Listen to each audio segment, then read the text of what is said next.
दहशतगर्दन सहूलतकारन ऐं उन्हनि खे हुशी ॾींदड़नि खे न छॾींदासीं। दुश्मन जे एजेंडा ते कम कंदड़ दहशतगर्दन खे रियासत पाकिस्तान आॾो हथियार फिठा करणा पवंदा। Army chief general Asim Munir चयो आहे त शहीद असांजो फ़ख्र आहिनि। पाकिस्तान में मुकमल अमन वापसि ईंदो। मुल्क में अमन ऐं इस्तेहकाम लाइ शहीदनि जूं कुर्बानियूं रायगा न वेंदियूं। ISPR मूजिबि army chief general Asim Munir ॾखण वज़ीरिस्तान जे इलाइक़े आसमान मुनज़्ज़ा जो दौरो कयो। दौरे दौरान army chief general Asim Munir गुज़िरियल ॾींहुं दहशतगर्दनि ख़िलाफ़ ऑपरेशन दौरान ज़ख़्मी थियल पाक फ़ौज जे जवाननि ऐं ऑपरेशन में हिसो वठंदड़ ऑफिसर्स सां मुलाक़ात कई। आर्मी चीफ संदन अज़म खे साराहियो। गुज़िरियल ॾींहुं शेरोवांगी में पाक फ़ौज जे 6 जवाननि दहशतगर्दनि ख़िलाफ़ वेढ़ में शहादत माणी हुई।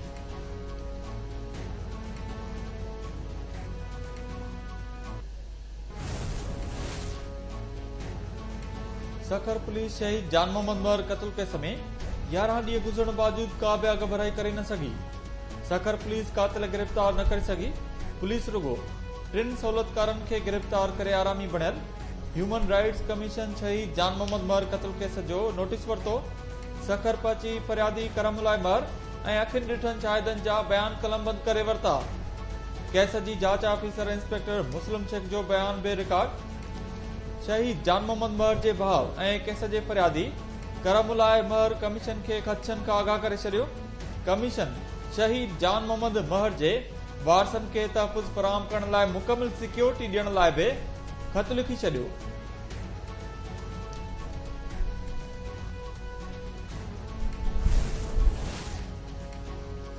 आइन मुताबिक़ इलेक्शन 90 ॾींहनि अंदरि कराई वञे। उन खां वधीक देर न थियणु घुर्जे। सदर आरिफ अलवी ईंदड़ आम चूंडुनि जी तारीख़ मुक़रर करण लाइ चीफ इलेक्शन कमिश्नर खे ख़त लिखी छॾियो। खेसि मुलाक़ात करण जी बि दावत। Chief election commissioner Sikandar Sultan Raja खे लिखियल ख़त में सदर आरिफ अलवी चयो आहे त वज़ीर आज़म जे मशवरे ते 9 अगस्त ते क़ौमी असेंबली टोड़े छॾी, जंहिं बाद इलेक्शन कमीशन 90 ॾींहनि अंदरि चूंडूं कराइण जी तारीख़ मुक़रर करण जी पाबंद आहे। सदर Arif Alvi chief election commissioner खे दावत बि ॾेई छॾी।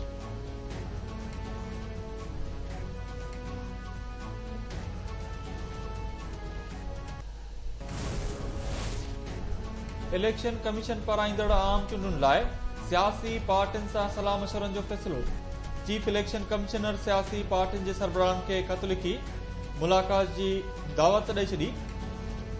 इलेक्शन कमीशन शहबाज शरीफ खे 25 अगस्त ते सुबुह 11 वॻे, आसिफ अली ज़रदारी खे 29 अगस्त ते मंझंदि 3 वॻे मुशावरत लाइ ख़त लिखी छॾियो। इलेक्शन कमीशन मौलाना फज़ल रहमान बि ईंदड़ आम चूंडुनि बाबति सलाह मशवरे लाइ ख़त लिखी छॾियो। ज़रनि मूजिबि मुलाक़ात दौरान इलेक्शन कमीशन मुशावरत कई वेंदी।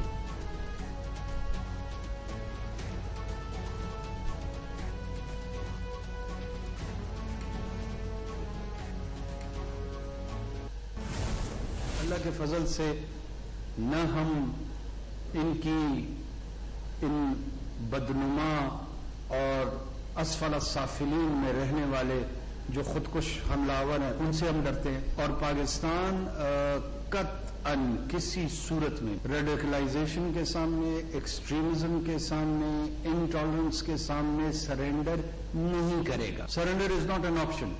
V will fight no matter what. इंतिहा पसंदी साम्हूं कंहिं सूरत में हथियार फिटा न कंदासीं। दहशतगर्द हमलनि सां ख़ौफ़ जो शिकार न थींदासीं। हर क़ीमत ते विढ़ंदासीं।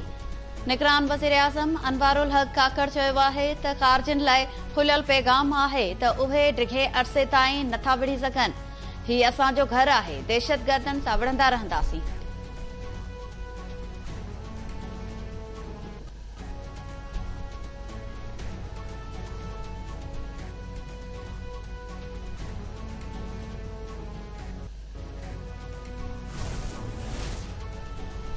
ओलह वारनि मुल्कनि सां ॿितरफ़ा लाॻापा बहितर बणाइण लाइ असराइतियूं कोशिशूं कयूं।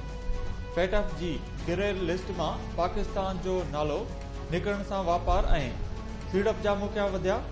अॻूणे परॾेही वज़ीर ऐं पीपल्स पार्टी जे चेयरमैन बिलावल भुट्टो ज़रदारी चयो आहे त IMF प्रोग्राम जी बहाली लाइ ज़बरदस्त कोशिशूं कयूं वयूं। यूरोपीय यूनियन सां GSP+ मुआहदनि में वाध कई।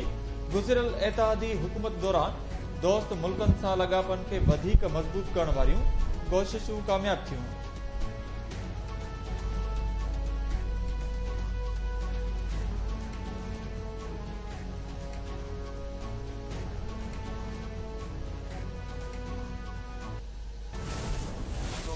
मेयर की जो बात की है, मैं तहे दिल से उस वाक़े की शदीद मजम्मत करता हूँ। मैं मुरसा और लवाहिकीन के गम में उनका बराबर का शरीक हूँ। मैं समझता हूँ कि एक्शन होना चाहिए। मौजूद जो ड्यूटी पे मामूर लोग थे उनको हफ्ते भर का टाइम देना चाहिए और उस एक हफ्ते में अगर वो रिजल्ट नहीं देते तो उन्हें सस्पेंड करके नए लोगों को लगाएं और टारगेट दें। उनको बताएं कि आपने इनके कातिलों को गिरफ्तार करके पेश करना है। मैं आईजी सिंध को इस बात पर हिदायत देता हूं कि उनके कातिलों को फिलफौर गिरफ्तार किया जाए। इस पर कोई डिले टैक्टिस नहीं होगी। गवर्नर कामरान टिसूरी शहीद जान मोहम्मद महर के कत्ल में मुलविस जवाबदारन के गिरफ्तार करने की हिदायत करे छड़ी। कामरान टिसूरी चयो आहे त शहीद जान मोहम्मद महर के कत्ल केस जे जांच लाइ नवां जांच ऑफिसर मुक़रर करे कातिलन के बेनकाब कयो वञे। जेकॾहिं सहाफ़ी महफ़ूज़ नाहिनि त ॿियो केरु महफ़ूज़ हूंदो। शहीद सहाफ़ी जान मोहम्मद महर जे केस में कंहिं बि क़िस्म जी कोताही बर्दाश्त न कई वेंदी। आईजी सिंध फौरी तौर ते रिपोर्ट पेश करे।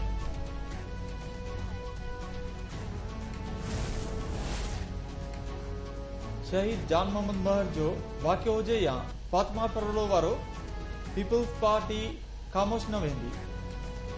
शहीद जान मोहम्मद महर के कत्ल में मुलविस कुछ माण्हू पुलिस गिरफ्तार कया आहिनि। वाक़े की जांच जारी है। कराची में प्रेस कॉन्फ्रेंस कंदे पीपी सिंध के सदर निसार खोड़ो चयो आहे त फातिमा फरोलो वारे वाक़े जो शकी जवाबदार जेल में है। कंहिंखे घर नाहे छॾियो।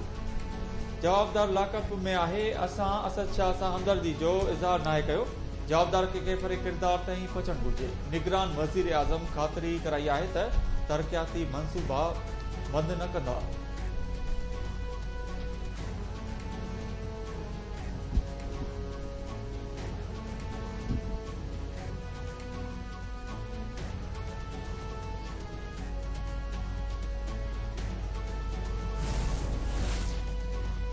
चिरात में पाक सऊदी स्पेशल फोर्सेस की पहिरीं फौजी मश्क अलबतार वन जी इफ्तिताही तकरीब। बिन्ही फौजन के आला ऑफिसर्स की तकरीब में शिरकत। ISPR मुजिब बिन हफ्तन वारी मश्क में पाक रॉयल ऐं सऊदी स्पेशल फोर्सेस हिस्सो वठी रहियूं आहिनि। हिन मश्क जो मक़सद बिन्ही मुल्कनि विच में तारीख़ी फौजी लाॻापन, रोज़गार के तसवुर, मुस्तक़बिल में फौजी सहकार वधाइण ऐं दहशतगर्दी ख़िलाफ़ जंग में एक ॿिए जे तजुर्बे मां फ़ाइदो हासिल करण आहे। तकरीब की शुरुआत में बिन्ही मुल्कनि जा क़ौमी तराना वॼाया विया।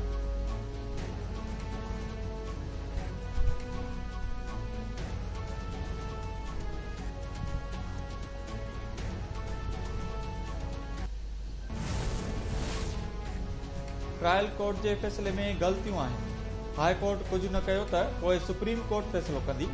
चीफ जस्टिस मुरता बंदयाल तोशाखाना केस खिलाफ PTI चेयरमैन की दरख्वास्त इस्लामाबाद हाई कोर्ट वापस मोकलण जो इशारो ॾेई छॾियो। अदालत चयो त गलतियुनि बावजूद ट्रायल कोर्ट के फैसले में मुदाख़लत करे नथा सघूं।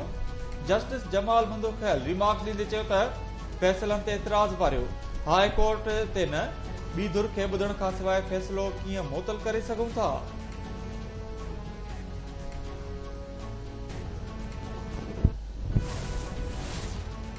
जज ऐं सहाफ़ी हमेशा सच तलाश कंदा आहिनि। इज़हार जी आज़ादी हर शहरी जो बुनियादी हक़ आहे।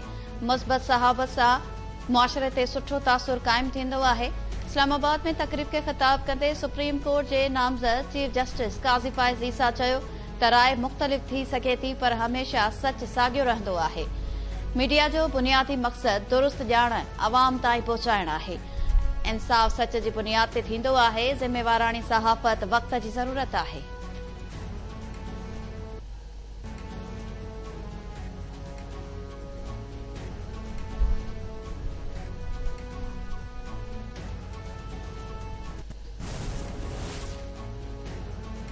चोलाई में थियल नेब तरमीमूं शकी आहिनि। तरमीमूं अदालती फैसले सां टकराव में भी आहिनि। जांच लाइ घुरियल माण्हूअ खे जेल में कीअं बंदि करे सघिजे थो। सुप्रीम कोर्ट के चीफ जस्टिस मुरता बंदयाल एक केस की ॿुधणी दौरान रिमार्क्स ॾींदे चयो त नेब कानून 2001 कानून हो। हाई कोर्ट जो हुकुम 3 जुलाई वारी तरमीम खां अॻु जो आहे। नैब कानून में जवाबदार जो रिमांड घटाइण वारी तरमीम बहितर आहे।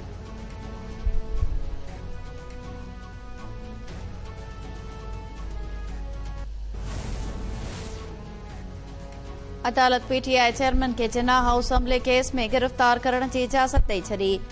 लाहौर की दहशतगर्दी तोड़ अदालत डीआईजी जांच पंजाब पुलिस की दरख्वास्त ते ॿुधणी बाद फैसलो ॾिनो। जांच पुलिस अदालत के इस्तदा कई हुई त पीटीआई चेयरमैन का जिन्ना हाउस ते हमले में जांच करणी आहे, इन लाइ खेस गिरफ्तार करण की इजाजत ॾिनी वञे। अदालत पुलिस की दरख्वास्त मंजूर कंदे पीटीआई चेयरमैन के गिरफ्तार करण की इजाजत ॾिनी। PTI chairman Islamabad high court ते नेपरा समूरन डिस्कोस लाइ बिजली ₹5.40 फी यूनिट महांगी करण की मंजूरी ॾेई छॾी। नेपरा पारां बिजली की क़ीमतुनि में इज़ाफ़े जो फ़ैसिलो बाद में जारी कयो वेंदो। बिजली की क़ीमतुनि में इज़ाफ़ो के इलेक्ट्रिक सार्फिन ते लागू न हूंदो। नेपरा टिमाही एडजस्टमेंट तहत बिजली के अघ में वाध कई।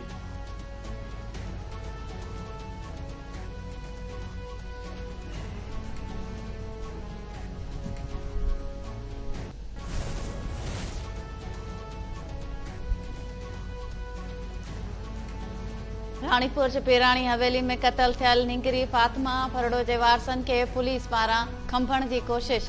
एसएचओ हिंगोर जा निंगरी के वालिद के खंभण की कोशिश कई। गोठाणन खेस बचाए वरतो। वारसन जो चवण है त एसएचओ प्राइवेट मानू वठी आयो हो, जै निंगरी के वालिद के खंभण की कोशिश कई। जांच पुलिस की टीम फातिमा की अमर वालिद ऐं बेन वारसन जा बयान कलमबंद करे वरता।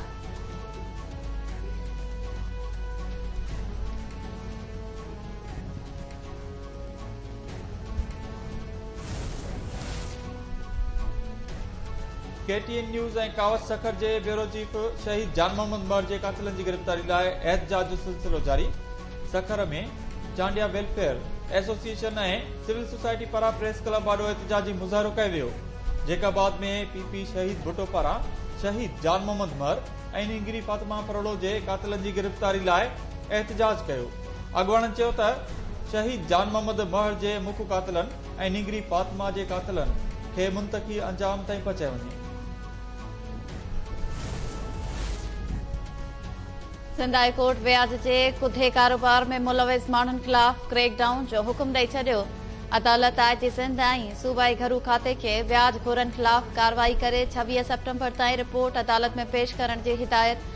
कानून वारे सेक्रेटरी के व्याज के कारोबार की रोकथाम लाइ रूल्स जोड़ण जो भी हुक्म। जस्टिस अलाउद्दीन पवन रिमार्क्स में चयो आहे त अहिड़नि माण्हुनि खिलाफ कार्रवाई कई वञे जेके मजबूर माण्हुनि जो फ़ाइदो वठनि था।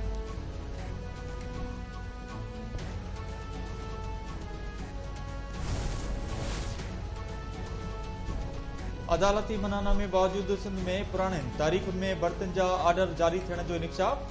नाणे खाते एजी सिंध ऐं समूरनि ट्रेज़री ऑफिसरनि के ख़त लिखी चयो आहे त सूबे में अदालती हुकुमनि तहत नए नौकरियुनि ते पाबंदी आहे। इलेक्शन कमीशन बि वफ़ाक़ी सूबाई ऐं बल्दियाती सतह ते नौकरियुनि ते पाबंदी लॻाए छॾी आहे। मालूम थियो आहे त ज़िले सतह ते पुराने तारीख़ुनि में बर्तन जा आर्डर जारी कया पिया वञनि। अदालती हुकुमनि जी भञकड़ी कंदड़नि ख़िलाफ़ सख़्त कार्रवाई कई वेंदी।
दखण वज़ीरिस्तान में दहशतगर्दनि सां विढ़ंदे शहीद थियल सिंध वासी।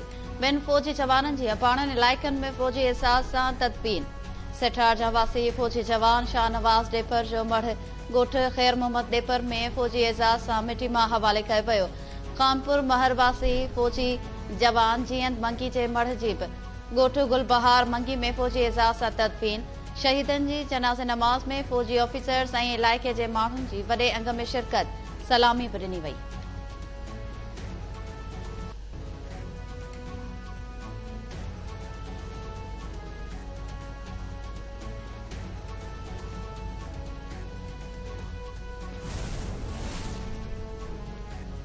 वारहे में मासूम निगरी सां इज्तिमाई ज़्यादती जी तस्दीक, शुरुआती मेडिकल रिपोर्ट जारी। वधीक हिकु जवाबदार खादिम छुटो खे गिरफ़्तार कयो वियो। पुलिस निगरी सां ज़्यादती वारे केस में 2 जवाबदार अॻ में ई गिरफ़्तार करे चुकी आहे।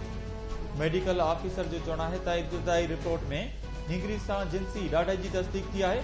जुज़ा लेपाटियूं मणिया आहिनि। हतमी रिपोर्ट मिली त पधरी कई वेंदी। निगरी सां ज़्यादती वाक़े ख़िलाफ़ अवामी तहरीक पारां एहतिजाज, समूरा जवाबदार गिरफ़्तार करण जो मुतालबो। गोसपुर वेझो कचे में मुखबिन जी बाज़ियाबी लाइ पुलिस ऑपरेशन। दुरानी महर जे कचे में ऑपरेशन दौरान रॉकेट लॉन्चर, एयरक्राफ्ट गन ऐं हथियारनि जो इस्तेमाल। धाड़ेलनि जी बि पुलिस ते फायरिंग सबबि इलाइक़े वासी ख़ौफ़ में वरतल। पुलिस पारां ऑपरेशन जारी रखण जो फ़ैसिलो।